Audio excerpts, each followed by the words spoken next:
चलिए शुरू करते हैं आज के सेशन को। फ्रेंड क्लास को लाइक करके आपसे शेयर अपने दोस्तों में जरूर कर लीजिएगा। जो चैनल पे पहली बार आए चैनल को जरूर सब्सक्राइब करके घंटे को प्रेस कर लीजिएगा।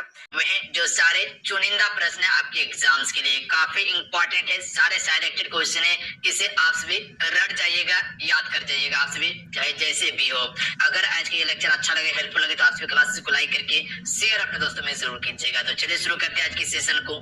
फर्स्ट क्वेश्चन देखिए, डेंगू बुखार एक डैश रोग है। अगर इन सेट में किसी भी क्वेश्चन का आंसर पता हो तो अपना आंसर आप सभी नीचे कमेंट बॉक्स में बता सकते हैं। डेंगू बुखार जो है ये एक किस प्रकार का रोग है?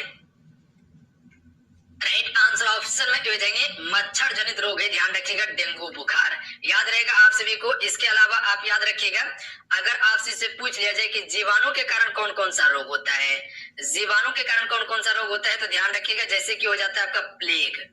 प्लेग किसके कारण से होता है? जीवाणु के कारण से होता है। उसके बाद आप याद रखिएगा, अगर पूछ लिया जाए हाइजा जो होता है ये किसके कारण से होता है, तो ये भी जीवाणु के कारण होता है। उसके बाद याद रखिएगा डिफथेरिया जो होता है, डिफथेरिया ये भी आपका किसके कारण से होता है? ये भी आपका जीवाणु के कारण से होता है। उसके बाद चौथा याद रखिएगा टेटनस, टेटनस जो होता है ये भी आपका जीवाणु के कारण होता है। उसके बाद अगला याद रखिएगा आपका निमोनिया जो होता है, निमोनिया ये भी आपका जीवाणु के कारण ही फैलता है। इतना सा ये याद रख लीजिएगा। इसके अलावा अगर आपसे इसे पूछ लिया जाए कि वायरस के कारण से कौन सा रोग होता है, तो उसे भी याद रखिएगा आप सभी। वायरस के कारण कौन कौन सा रोग होता है, तो जैसे कि आप सभी याद रखिएगा रेबीज, रेबीज जो होता है ये वायरस के कारण से फैलता है। उसके बाद जैसे सर्दी जुकाम जो हो जाता है ये भी आपका वायरस के कारण से ही फैलता है।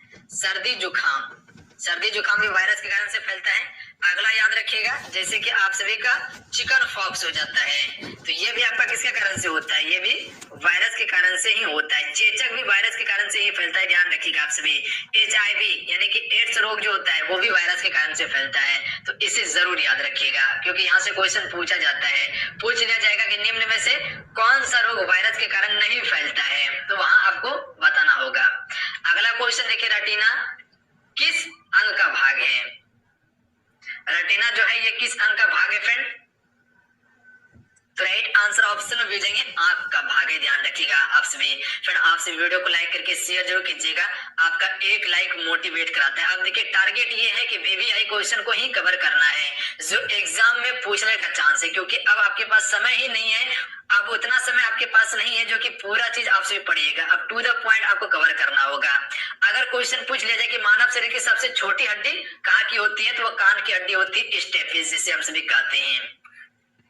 और अब पूछ लिया जाए आप सभी से कि सबसे बड़ी हड्डी कौन सी होती है, तो जांघ की हड्डी होती है जिसे हम सभी फीमर कहते हैं। अगला क्वेश्चन है, किसी कंपनी में एक श्रमिक दाब मापी नामक एक उपकरण का उपयोग करता है, तो उस उपकरण का कार्य क्या है?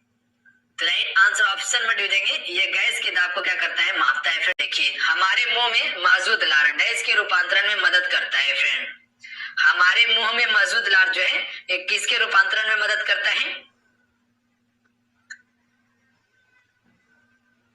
तो राइट आंसर ऑप्शन में जाएंगे स्टार्च से ग्लूकोज के रूपांतरण में मदद करता है हमारे मुंह में जो मौजूद लार होता है। अगर आपसे इसे पूछ लिया जाए कि लार का pH मान कितना होता है फ्रेंड, तो जरूर याद रखिएगा लार का pH मान 5.6 से लेकर 7.9 के बीच में मुंह का लार का pH। अगला क्वेश्चन देखिए, किसी ध्वनि तरंग का तारत होने निम्नलिखित में से किस अभिलक्षण पर निर्भर करता है? तो ये आवृत्ति पर निर्भर करता है। ध्यान रखिएगा आप सभी। ऑप्शन में डी राइट आंसर है। इंपॉर्टेंट क्वेश्चन है फ्रेंड, याद रखिएगा आप सभी। किसी भी ध्वनि तरंग का तारतम्य जो है ये किस अभिलक्षण पर निर्भर, पतला है या मोटा है? अगला है, पौधे में जाइलम मुख्य रूप से किसके लिए जिम्मेदार होता है? पौधे में जाइलम जो होता है ये मुख्य रूप से किसके लिए जिम्मेदार होता है फ्रेंड?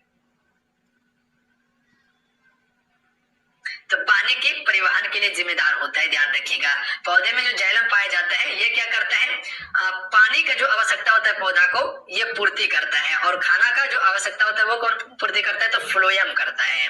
तो जरूर याद रखिएगा फ्लोएम का काम खाना पूर्ति करना और जाइलम का काम पानी का परिवहन है। आयोडीन डैश के संश्लेषण के लिए आवश्यक है, तो आयोडीन जो होता है ये किसके संश्लेषण के लिए आवश्यक होता है? थायरॉक्सिन्स के लिए। Option number C right answer है। देखिए आयोडीन की कमी से जो कि फ्रेंड घेंगा रोग हो जाता है। कौन सा रोग होता है?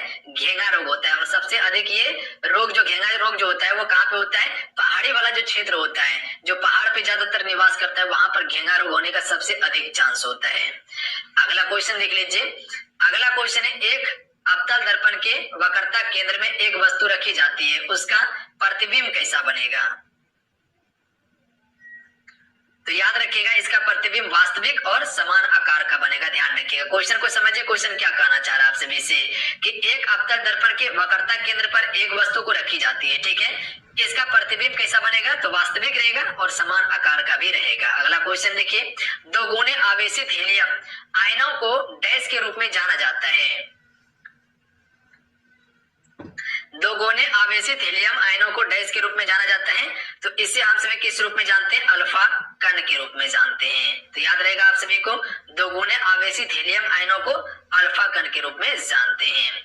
सिर्फ ध्यान पूर्वक आप सभी क्वेश्चन को देखते रहिएगा और कोशिश कीजिएगा इसी वीडियो में सारा क्वेश्चन को याद करने का, क्योंकि अब आपके पास समय नहीं बचा हुआ है जो कि आप इसको 2 से 3 बार देखिएगा। एक ही बार में सारा चीज कवर करना है। आपको कॉपी में नोट नहीं करना है। जो आपको ज्यादा डाउट लगता है, जो क्वेश्चन गलती होता है, तब उसको लिखिएगा। ऐसा नहीं करना है कि क्वेश्चन लिखिए उसके बाद ऑप्शन लिखिए। ऑप्शन तो बिल्कुल नहीं लिखना है। क्वेश्चन लिख लीजिए, क्वेश्चन का आंसर लिख लीजिए, बस इतना सा काम करना है आप सभी को। बाकी बात और कुछ नहीं करना है। सभी क्वेश्चन को बिल्कुल नोट नहीं करना है, अन्यथा टाइम का बर्बादी होगा आपका। ये हम आपको शुरू से बताते आ रहे हैं।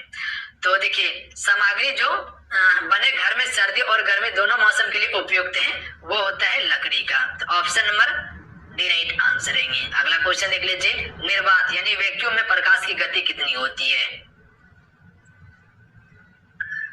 तो प्रकाश निर्वात में प्रकाश की गति जो होती है फ्रेंड 3 × 10⁸ मीटर पर सेकेंड हो जाएगा।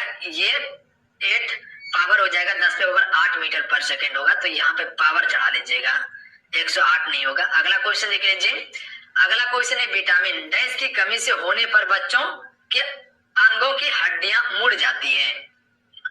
तो राइट आंसर ऑप्शन में से जाएंगे, विटामिन डी की कमी से क्या होता है? बच्चों के अंग का जो हड्डी होता है वो मुड़ने लगता है। ध्यान रखिएगा आप सभी। अगर आपसे इसे क्वेश्चन पूछ लिया जाए कि विटामिन डी का रासायनिक नाम क्या है, तो आप सबको पता होना चाहिए कैल्सीफेरॉल इसका रासायनिक नाम होता है। ध्यान रखिएगा आप सभी, लिख देते हैं साइड में, तो ये क्या हो जाएगा? आपको याद हो जाएगा। याद करने का कोशिश कीजिएगा, कैल्सीफेरॉल इसका रासायनिक नाम होता है। विटामिन ए का रासायनिक नाम क्या होता है? रेटिनॉल। अगर आपसे इसे पूछ लिया जाए कि विटामिन बी का रासायनिक नाम क्या है? थायमिन है। ध्यान रखिएगा आप सभी, थायमिन होता है। और विटामिन सी का एस्कॉर्बिक एसिड। और विटामिन ए का पूछा जाए तो क्या हो जाएगा? वो हो जाएगा टेकोफेरॉल। अगर विटामिन के का पूछ लिया जाए तो फिलिक्विनोन होता है विटामिन के का रासायनिक नाम। तो इतना सा जरूर याद रखिएगा। और अगर आपसे से पूछ लिया जाए कि विटामिन के खोजकर्ता कौन थे, तो फंक ने इसकी खोज की थी। कब? 1912 ईस्वी में। क्लियर है? अगला है, एक गैस जो हवा के सामान्य प्रकार में मौजूद नहीं है वो है। तो राइट आंसर ऑप्शन में भेजेंगे क्लोरीन। ध्यान रखिएगा आप सभी, ये जो है कि हवा के समान प्रकार में मौजूद नहीं है, जबकि नियन, कार्बन डाइऑक्साइड और हीलियम है। क्लियर है? अगला क्वेश्चन देख लेते हैं, क्वेश्चन नंबर 14। निम्न में से कौन सा एलपीजी का मुख्य अवयव है?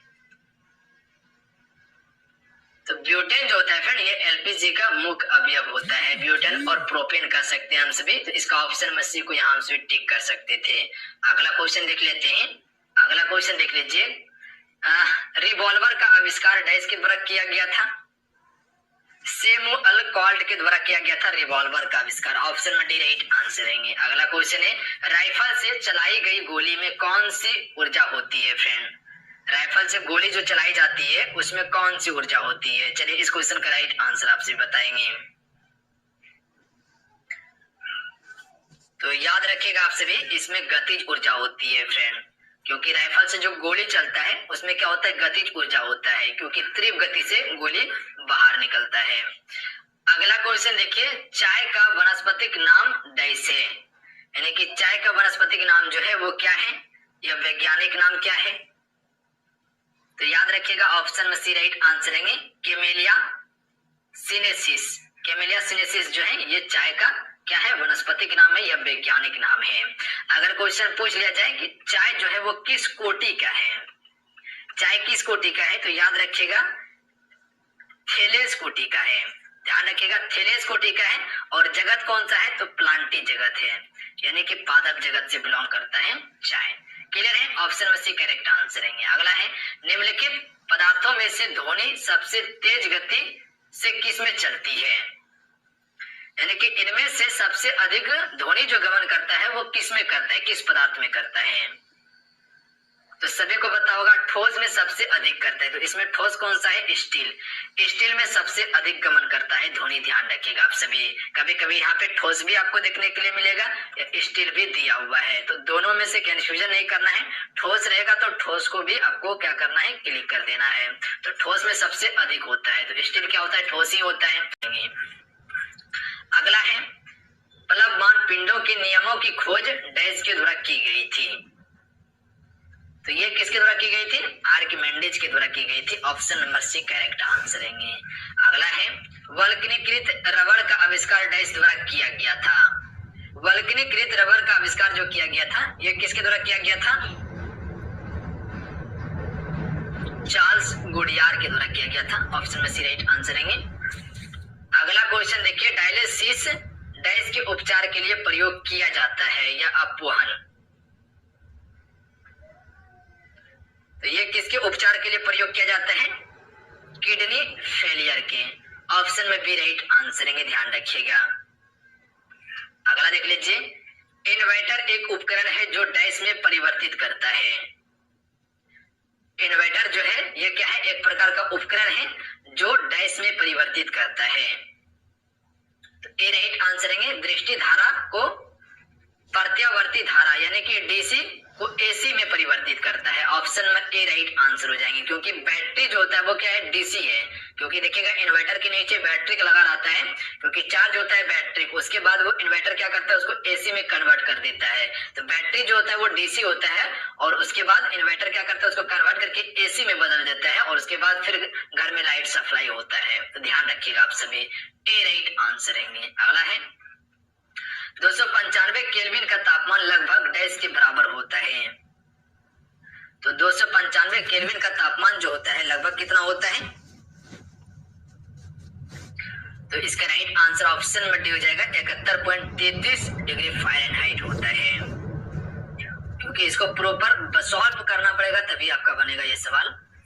अगला क्वेश्चन देखिए पोटासियम कार्बोनेट का सामान्य नाम क्या है?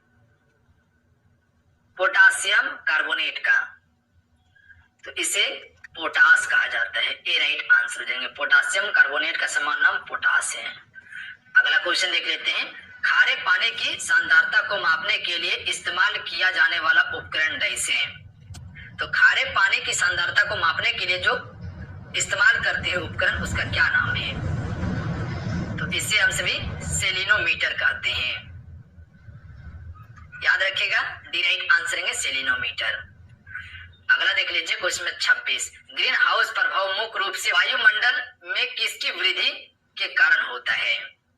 ग्रीन हाउस प्रभाव जो होता है वायुमंडल में किसकी वृद्धि के कारण होता है फ्रेंड? तो इसका कारण मुख्य कारण जो है कार्बन डाइऑक्साइड है। ध्यान रखिएगा आप सभी। ऑप्शन में सी राइट आंसर हो जाएंगे। कार्बन डाइऑक्साइड हो गया, मीथेन हो गया, ये सभी क्या करता है? ग्रीन हाउस गैस प्रभाव करता है। ध्यान रखिएगा क्योंकि सूर्य से जो किरण आता है पृथ्वी पर, सूर्य से जो किरण पृथ्वी पर आता है और उसके बाद क्या होता है? जो पृथ्वी पर से जो वायु होता है, गर्म वायु जो होता है वो वापस नहीं जा पाता है। वायुमंडल क्या करता है? उसको घेर लेता है। उसी कारण से क्या होता है? ग्रीन हाउस गैस का प्रभाव पड़ता है, क्योंकि तापमान बढ़ने लगता है, वायुमंडल गर्म होने लगता है और उसके बाद ग्रीन हाउस प्रभाव शुरू हो जाता है। क्योंकि जब तापमान बढ़ेगा तो क्या हो जाएगा? कार्बन डाइऑक्साइड जैसा गैस बनेगा, मीथेन गैस बनेगा, उसके बाद ग्रीन हाउस गैस प्रभाव होगा। तो ऑप्शन में सी इसका राइट आंसर है। अगला क्वेश्चन देख लीजिए लेंस डैश का बना होता है? फ्लेट ग्लास का बना होता है। ए राइट आंसर है। ध्यान रखिएगा। अगला क्वेश्चन देख लीजिए डेक्टिलोग्राफी डैश का अध्ययन है। तो डेक्टिलोग्राफी में किसका अध्ययन करते हैं? उंगलियों के निशान का अध्ययन करते हैं डेक्टिलोग्राफी में।